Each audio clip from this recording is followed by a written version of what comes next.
রোজস moms কিচেনে আপনাদের সবাইকে স্বাগত। আমরা কিন্তু চিংড়ি মাছের মালাইকারি খেয়েছি।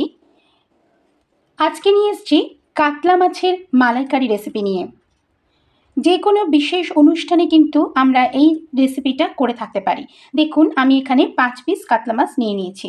বেশ খানিকটা লবণ, 1 টেবিল স্পুন লবণ আর হাফ টেবিল স্পুন হলুদ গুঁড়ো দিয়ে দেবো। যেহেতু এটা মালাইকারি তাই খুব বেশি কিন্তু হলুদ দেওয়ার একদমই প্রয়োজন নেই। এইবার মাছগুলোর গায়ে খুব ভালো করে লবণ আর হলুদ গুঁড়োটা মাখিয়ে নিচ্ছি। এখানে কিন্তু আমি কাতলা মাছের কোল আর গাদা দুটো পিস মিশিয়ে নিয়েছি। দেখুন, গাদার পিস নিয়ে নিয়েছি। যখনই আমরা মালাইকারি করব তখনই কিন্তু গাদার পিস এরকম করলে ভালো, একটু মোটা পিস কিন্তু অবশ্যই রাখবেন। একটা মশলার পেস্ট তৈরি করব, সেই জন্য মিক্সিং গ্রাইন্ডারের মধ্যে একটা বড় সাইজের পেঁয়াজ ডুমো করে নিয়েছি। পেঁয়াজটা প্রথমেই দিয়ে দিলাম। বেশ 5-6 কোয়া রসুনের দানা দিচ্ছি। দেখুন, একটা 1 ইঞ্চি সাইজের আদা আর দুটো কাঁচা পাকা লঙ্কা। অবশ্যই আপনার ঝালটা নিজেদের স্বাদ অনুযায়ী কিন্তু দিয়ে দেবেন। অল্প খুব সামান্য কিন্তু একটু জল দিয়ে দেব। আমরা একটা পেস্ট বানিয়ে নেব। সুন্দরী কিন্তু একটা পেস্ট আমরা কিন্তু বানিয়ে নিচ্ছি। কড়াইতে সাদা তেল দিয়ে দিয়েছি। এই মালাইকারি করার জন্য কিন্তু সাদা তেলেই কিন্তু করাটা ভালো। এরপরে আমরা মাছগুলো একে একে ছেড়ে দিচ্ছি। মাছগুলো আমরা ভেজে নেব। মাছগুলোকে কিন্তু আমরা খুব বেশি ফ্রাই করব না। একটা পিস ভাজা হয়ে গেলে কিন্তু খুব আলতো করে আর একটা পিস আমরা এরকমভাবে ভেজে নেব। খুব বেশি কিন্তু কড়া ভাজা এই মালাইকারিতে একদমই প্রয়োজন নেই। মধ্যে দিয়ে দিচ্ছি দেখুন তেজপাতা, শুকনো লঙ্কা, দারচিনি, লবঙ্গ, এলাচ, গোলমরিচ সমস্ত ফোড়ন হিসাবে দিয়ে দিলাম। এবার এর মধ্যে দিয়ে দেব পেঁয়াজ আদা রসুনের যে পেস্টটা তৈরি করে রেখেছিলাম। পেঁয়াজ আদা রসুনের যে পেস্টটা তৈরি করে রেখেছিলাম সেটা দিয়ে দেব এখানে 1 টেবিল স্পুন লবণ, যাতে মশলাটা না ছিটকায়। ভালো করে কষিয়ে নিতে হবে যাতে মশলার কাঁচা গন্ধটা চলে যায়। মশলাটা কিন্তু আমাদের খুব ভালো কষানো হয়ে গেছে। এর থেকে বেশ সুন্দর তেলও ছাড়ছে কিন্তু। এই সময় আমরা এখানে দিয়ে দেব 1 টেবিল স্পুন জিরে গুঁড়ো, স্পুন ধনে গুঁড়ো, কাশ্মীরি লঙ্কার গুঁড়ো হাফ টেবিল স্পুন দিয়ে খুব ভালোভাবে কিন্তু আবারও মশলাটা কষিয়ে নেব।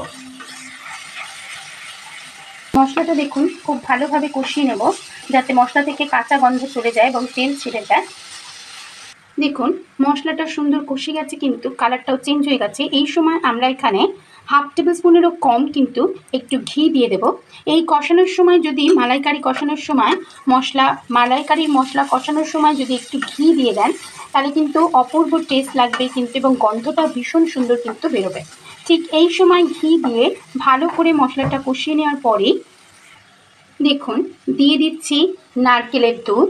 1 বাটি নারকেলের দুধ। এখানে আমি হাফ মালা কিন্তু নারকেল কুলি তার দুধ বের করে নিয়েছি। যদি আপনার কাছে নারকেলের দুধ না থাকে তাহলে কিন্তু অবশ্যই আপনারা প্যাকেটের দুধ বা গরুর দুধ জাল দিয়েও কিন্তু ইউজ করতে পারেন।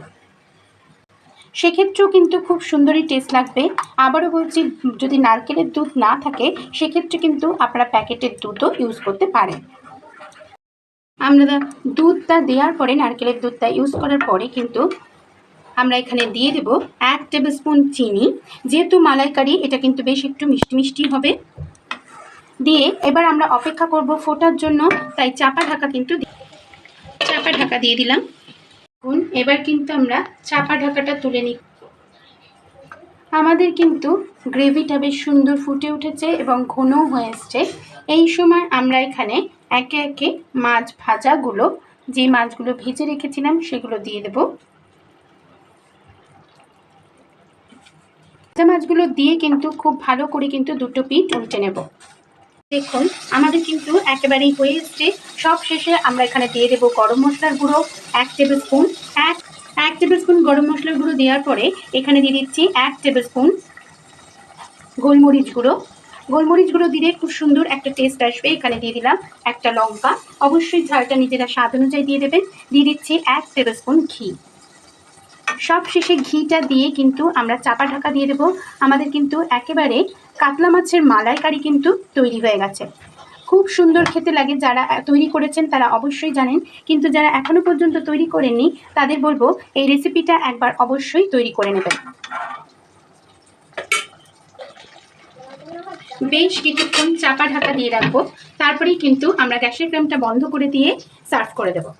কাতলা মাছের মালাইকারি কিন্তু একদম তৈরি হয়ে গেছে। দেখুন, ঠিক এই রকম কিন্তু তৈরি করে নেওয়া যাবে এবং খুব সহজেই কিন্তু এই মালাইকারির রেসিপিটা আপনাদের সাথে শেয়ার করে নিলাম।